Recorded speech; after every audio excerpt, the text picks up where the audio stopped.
तो मैं इलियास शरफुद्दीन साहब आपके पास आना चाहता हूं और आपसे समझना चाहता हूं कि कुल मिलाकर अनुराधा पौडवाल इस देश की नामचीन गायिका हैं। उन्होंने कहा कि तमाम जो मुस्लिम कंट्रीज हैं वहां पे अजान के लिए लाउड स्पीकर का इस्तेमाल नहीं किया जाता, प्रतिबंधित है।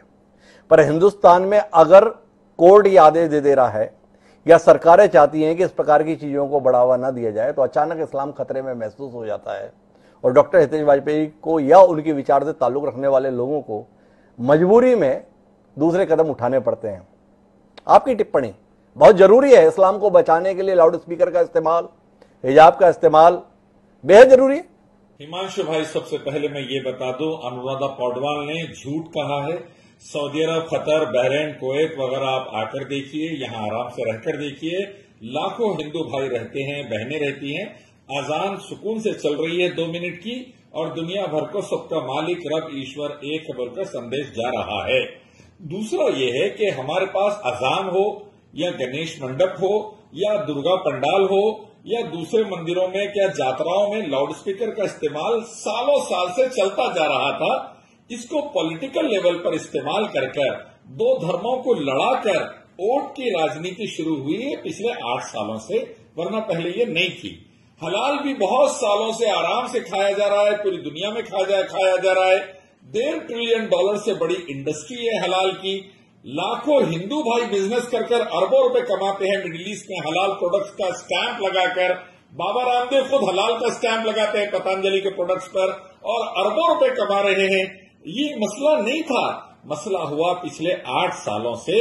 इसको राजनीति के तौर पर इस्तेमाल कर वोट बटेर कर 2 समुदायों को लड़ाने की कोशिश।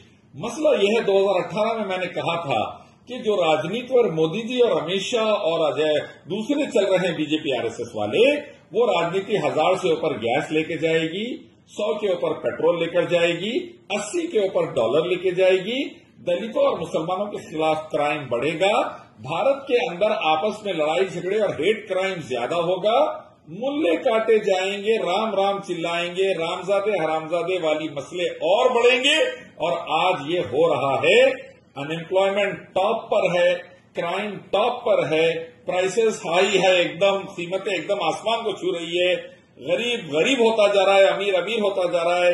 भारत के अंदर करोड़ों युवा बेरोजगार होते जा रहे हैं।